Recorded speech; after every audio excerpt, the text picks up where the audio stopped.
Programa Saúde e Bem-Estar. Um oferecimento? Picanha da 9. Aqui a sua picanha é nota 10. Estacionamento Central. Eleito o melhor estacionamento de Jundiaí e região. Laboratório Fleming. Eleito o melhor laboratório Great Place to Work.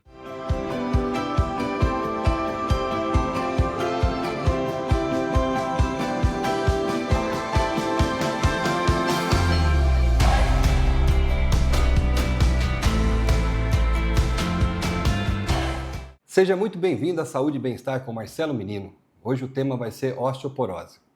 E para a gente poder falar, nós trouxemos uma equipe de peso. Então são 2 médicos hoje para falar sobre um tema muito comum e que acomete muitas pessoas.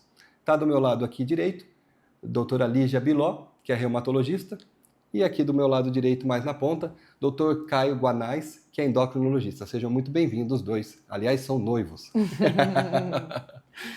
Nós queremos falar sobre osteoporose. E aí, nós queremos saber quando a endocrinologia identifica a osteoporose e aí como que vocês trabalham em equipe, né? Porque um acaba complementando o outro. Então, fala para mim, na endocrinologia, às vezes o paciente chega com um possível diagnóstico de osteoporose, quais são os exames e sintomas que o doutor aí, Caio, consegue identificar lá? Perfeito, Marcelo. Tanto a reumatologia quanto a endocrinologia são 2 especialidades que tratam a osteoporose. A gente tem alguns fatores de risco que estão relacionados à osteoporose, que são algumas doenças endocrinológicas, como, por exemplo, o diabetes, a própria obesidade, que coloca esse paciente em maior risco para desenvolver osteoporose. O diagnóstico da osteoporose a gente faz a partir de um exame que se chama densitometria óssea. E aí, vamos supor que, doutora Lígia, o paciente tem sintomas e está com diagnóstico de osteoporose. Aí você pega um paciente com osteoporose. Como que é feito o tratamento, o acompanhamento desse paciente e como que ele pode melhorar a qualidade de vida? Vamos lá, Marcelo. Essa é uma boa pergunta, porque é aí que você se engana. A osteoporose, ela não dá sintoma. Ela é uma doença silenciosa, que às vezes o paciente ele pode chegar para mim por conta de uma fratura e aí ele já é diagnosticado com osteoporose. Então, ele já tinha a doença, aí veio um caso agudo, aí você vai ver, a osteoporose já estava ali. Mas a própria fratura, às vezes ele não tem sintoma. Então, às vezes o paciente ele tem uma fratura, ele não sentiu nada e quando a gente vai ver no exame já estava fraturado e ele já tinha uma osteoporose. Por isso que é tão importante a gente sempre acompanhar, principalmente as mulheres pós-menopausas, porque ela é uma doença silenciosa. Ela pode não dar nenhum sintoma e quando a gente vê, já está com osteoporose ou até então, pior ainda, já fez uma fratura ou da coluna ou do osso da perna, que é o fêmur. Da coluna. Então, por isso que é muito importante. E quando que a gente começa a identificar, então, doutor Caio? A gente pega e começa a ir no médico e que exame que eu vou no médico e quero saber se eu posso estar tendo isso? Antes de ter uma fratura, eu quero já saber qual que é o meu estado ósseo. Todo paciente do sexo feminino, depois da menopausa, tem indicação de fazer o exame de densitometria, para a gente identificar se já não tem um quadro de osteoporose. E os homens formalmente a partir dos 70 anos. É claro que se a gente vê que tem algum fator de risco, como por exemplo diabetes, ou então hipertiroidismo, ou então o uso de corticoide, que é muito comum nas doenças reumatológicas, a gente adianta o pedido desse exame da densitometria óssea. Paciente, você falou que com artrite reumatoide... Paciente com artrite reumatoide pode também... ter maior tendência? Isso, também é um fator de risco. Então, ser portador da artrite reumatoide ou o próprio tratamento, aquele paciente que usou corticoide por muito tempo, também é um fator de risco, porque o corticoide ele acaba enfraquecendo os ossos. Então, a osteoporose em si é o quê? É quando a gente tem diminuição ali da massa óssea, isso deixa o osso mais poroso, mais fraco, e isso favorece a fratura. Então, por isso que é importante a gente sempre ver todos esses fatores de risco, para a gente até poder depois avaliar o tratamento e as condutas que serão adotadas para esse paciente. Sim, nós sabemos que tem casos que tem que dar o corticoide. Né? Algumas patologias, por exemplo, cita uma que há casos agudos que precisa usar corticoide. O lúpus, por exemplo, é uma medicação que a gente precisa entrar, vai ter que usar corticoide. Mas o corticoide ele também tem esse efeito... É uma reação, um efeito colateral? Isso mesmo. Então, Então, o corticoide, a gente às vezes acaba entrando no início ali dos diagnósticos, né, quando a gente ainda está fechando o diagnóstico, mais para conter um pouco a inflamação, mas é uma medicação que a gente sempre tenta ir tirando e a gente fala desmame e chegar a zerar o corticoide mesmo. Porque o corticoide aí, uma dose de 5 miligramas diária por mais de 3 meses, é um fator de risco importantíssimo para ter o enfraquecimento dos ossos e poder causar a osteoporose e até uma fratura aí, em alguma vértebra ou osso da perna. E aí no caso do paciente que tem osteoporose, né? Até a gente brincou, né? Que você dá corticoide e ele vai lá e tem que tratar esse caso, mas não é um equilíbrio, né? Porque realmente se não dá, o paciente também perde muita qualidade de vida e ao mesmo tempo você tem também tanto o desgaste natural, né? Que são fatores de envelhecimento, mas também tem a questão, às vezes, medicamentosa, que há casos que precisa usar corticoide e outros. Nesse caso, para um paciente que tem osteoporose, qual que é a conduta médica que o Dr. Caio costuma usar para esses pacientes que têm ali uma identificação de osteoporose e se tem algum medicamento ou alimentos que são importantes para que esse paciente tenha uma qualidade de vida óssea melhor? A gente sabe que a osteoporose ela é muito frequente nas mulheres, por que mais nas mulheres do que nos homens? Porque após a menopausa, diminui muito os níveis de estradiol, que é um hormônio que protege muito o osso. Por isso que a osteoporose é mais frequente nas mulheres do que nos homens. E depois que a gente fez esse diagnóstico da osteoporose com a densitometria óssea, o pilar ele se baseia em 3 pontos importantes. Um é a reposição de vitamina D. Todo paciente com osteoporose ele tem indicação de ter uma vitamina D acima de 30, seja pela suplementação por via oral ou seja por maior exposição solar.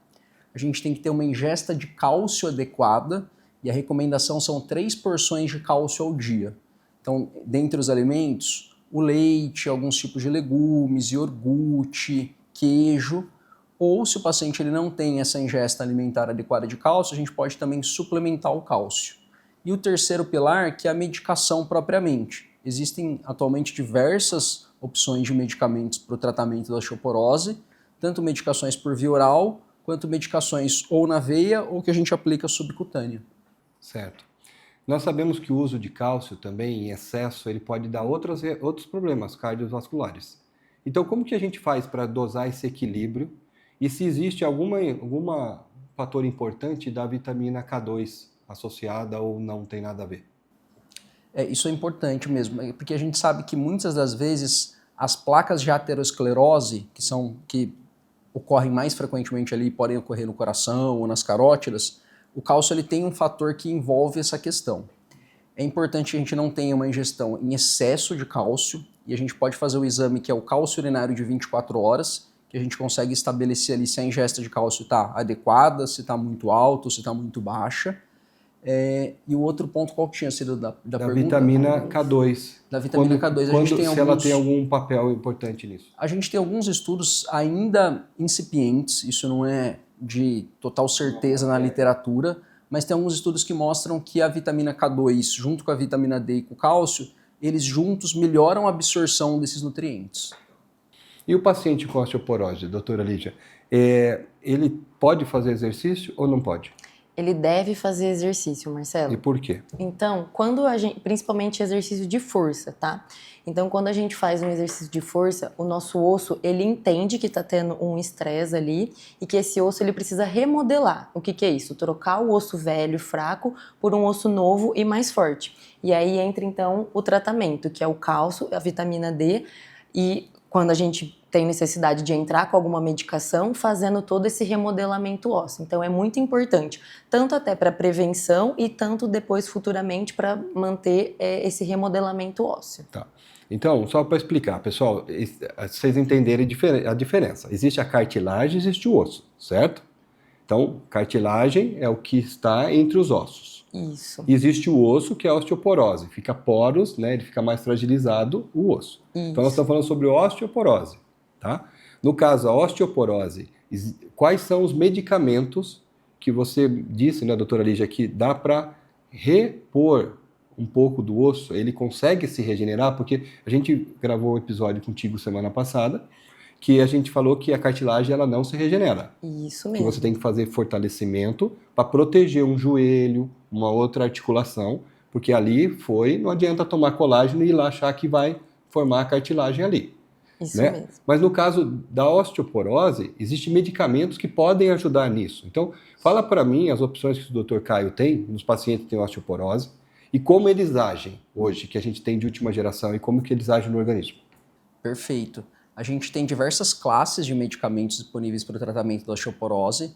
A principal classe são as medicações que a gente chama de antirreabsortivas.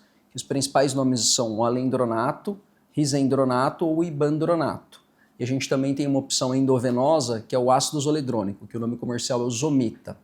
Essas medicações, elas agem diminuindo a reabsorção do osso. Então, aquele cálcio que é natural dele entrar no osso, fica um tempinho lá dentro do osso, depois ele sai desse osso, ele acaba entrando e depois ele não sai. Consequentemente, isso no longo prazo, a gente aumenta a densidade desse osso. Então, já existe aí no organismo nosso essa entrada e saída de cálcio dentro do osso. Exatamente. Esse medicamento, ele entra e ele bloqueia essa saída para que fique mais tempo ali ou fique fortalecendo o que está poroso. Isso. O nosso osso, as pessoas podem achar que o osso ele é uma matéria ali que não tem células dentro, mas muito pelo contrário, o osso ele é muito vivo. E a gente tem duas células principais dos nossos ossos. Uma que se chama osteoblasto, com B, que ela é responsável por puxar esse cálcio para dentro do osso. E a gente tem uma outra célula que chama osteoclasto, com C, que ela é responsável por tirar esse cálcio do nosso osso. Nas pessoas que não têm nenhuma doença, essas duas células elas vivem ali em harmonia. Um pouquinho coloca, depois um pouquinho a gente tira. Mas quando a gente tem uma desarmonia que está tirando muito mais cálcio do que colocando, aí a gente pode desenvolver algumas dessas doenças ósseas e entre elas a osteoporose. E é aí que as medicações antirreabsortivas agem. E me responde essa regulagem que você, do osteoblasto e osteoclasto. Aí você mencionou que faz uma dosagem de cálcio na urina. Quais exames você faz para ver isso, esse equilíbrio do cálcio? E conta pra gente sobre essa questão do sérico, da urina e a importância de você olhar esse equilíbrio também. Perfeito. Já que você pontuou essa questão dos exames laboratoriais, sempre que a gente está frente a um diagnóstico de osteoporose, a gente tem que descartar se não existe nenhuma causa que a gente chama de secundária que esteja causando essa osteoporose. Então, pode ser um hiperparatiroidismo, que a gente vê pelo exame do PTH, que a gente dosa no sangue. Aí a gente sempre faz a dosagem também do cálcio total e do cálcio ionizado, que são duas frações do cálcio. A gente faz a dosagem do cálcio urinário das 24 horas, que é para a gente ver quanto essa pessoa está eliminando de cálcio. Normalmente, quando ela está ingerindo muito pouco cálcio, ela também acaba eliminando muito pouco cálcio. E quando ela está ingerindo em excesso, ela acaba eliminando mais cálcio. Então, é um exame que é melhor do que o cálcio sérico para a gente ver essa questão da ingestão de cálcio. Tá. O doutor citou então o exame PTH, que é importante para isso. O PTH, esse hormônio, é um hormônio, certo? É um hormônio. Ele faz o que no nosso corpo nesse ciclo do cálcio? O PTH, ele é um hormônio que ele é produzido pelas nossas paratireoides. São 4 glândulazinhas que ficam ao lado aqui das nossas tireoides. Tá. Ele é responsável, o PTH, por regular os níveis de cálcio no sangue. Então, principalmente de aumentar os níveis de cálcio do nosso sangue. Como que ele age para aumentar os níveis de cálcio do sangue? Ele só tem duas opções, que são os dois lugares que ele age. Ele age no osso, fazendo com que esse cálcio saia do osso. Então, ele ativa ali o osteoclasto para tirar cálcio do osso. E ele também age no rim, diminuindo a eliminação de cálcio na urina. Então ele inibe a calciúria, que é o que a gente chama. Por isso que quando o doutor dá vitamina D, regula também, analisa PTH, vitamina D, cálcio, cálcio ionizado e cálcio urinário. Exatamente. Porque você fecha o quadro todo do ciclo dele. Fecha todo o quadro do ciclo do cálcio. A gente sabe que a vitamina D, ela ajuda muito a absorção intestinal do cálcio. Então até um parâmetro que a gente pode utilizar, se o paciente ele não está com muito excesso de vitamina D, quando a vitamina D está muito alto, a tendência é que o PTH comece já a diminuir. É um que a gente pode usar ali como guia se não está com muita vitamina D, com excesso de vitamina D. Tá vendo, pessoal? Não é só sair tomando vitamina D à torta e à direita. Eu tô com o osso aqui poroso, vou tomar vitamina D. Se não tiver regulado o PTH e os outros hormônios, você pode estar tendo um problema e, como o doutor disse, o cálcio pode se fixar no endotélio, nas artérias e dar uma outra complicação vascular. Então, por isso sempre tem que acompanhar os médicos. Eu vou para um leve break e já voltamos aqui com esses dois médicos fantásticos. Vem comigo, rapidinho voltamos.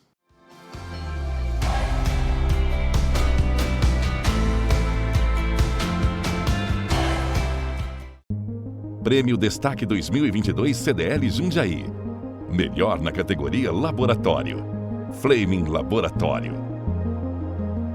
Sabe aquele sabor irresistível, suculento e cheio de tradição? Apresentamos a Picanha da 9, onde a tradição do churrasco ganha vida. Nossas picanhas são selecionadas a dedo. Trabalhamos somente com cortes nobres, garantindo o máximo de sabor em cada mordida. Acompanhadas de guarnições exclusivas e um atendimento de excelência, a Picanha da 9 é a escolha perfeita, seja para o seu almoço executivo ou suas celebrações. Picanha da 9, onde a picanha é nota 10.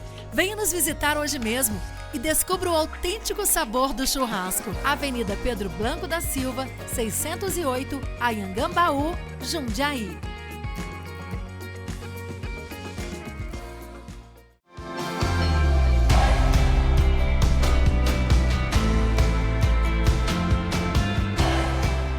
E voltamos com Saúde e Bem-Estar, com Marcelo Menino. Estamos falando com o Dr. Caio, doutora Lígia, um endocrinologista, o outro é reumatologista. E nós ficamos de falar agora sobre osteopenia e osteoporose. Existe uma diferença que a gente precisa entender e se uma pode levar à outra. Então, explica para nós, quem quer falar aí sobre osteopenia e osteoporose, essa diferença. Pode ser, doutora Lígia, explica para a gente. Então, vamos lá. Então, a osteopenia, ela é um diagnóstico que a gente vê pela densitometria óssea. Então, quando o paciente vai lá, realiza a densitometria e traz pra gente, pode estar escrito lá, osteopenia.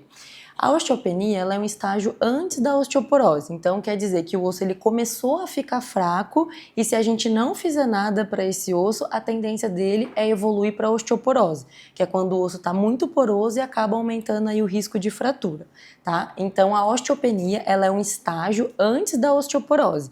Nesse momento, a gente já tem que começar as intervenções para a gente evitar que esse paciente evolua para a osteoporose. Tá, então penia quer dizer falta. Já está faltando algumas coisas ali, mas Isso não é mesmo. osteoporose. Não é osteoporose ainda. Então eu posso prevenir osteoporose quando eu pego o estágio de osteopenia? Com certeza, e sempre é nesse momento que a gente quer pegar o paciente, evitar que ele evolua para osteoporose. Tá. E a osteopenia, a gente é diagnosticado pela densitometria óssea. Isso, pela densitometria óssea. Então, em cima disso, aí, se eu estou com osteopenia, então o paciente está lá com osteopenia, qual é a conduta médica que geralmente vocês fazem, tanto na endocrinologia como na reumatologia? Quando a gente diagnostica o paciente com osteopenia, a gente tem que colocá-lo numa calculadora de risco, que o nome dessa calculadora se chama FRAX.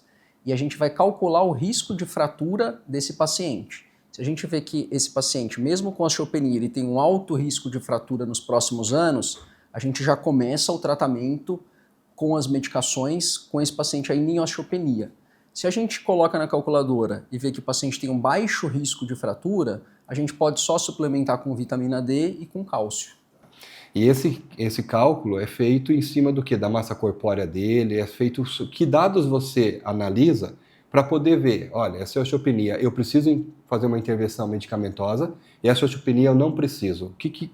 Você falou uma calculadora, mas fala um pouquinho mais sobre esse exame clínico, essa calculadora.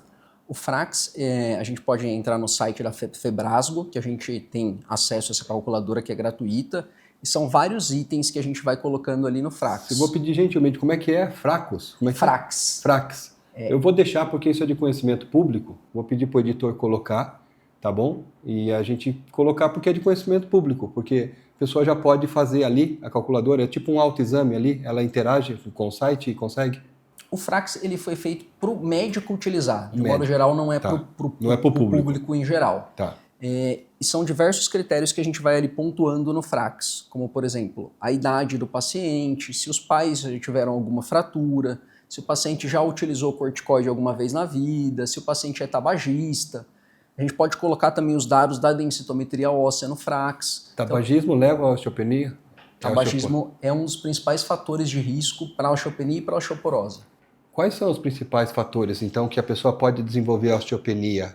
Só para citar alguns, para quem está vendo em casa, lembrar, além do tabagismo, outras coisas, o uso de corticoide, né? De corticoide, a artrite reumatoide.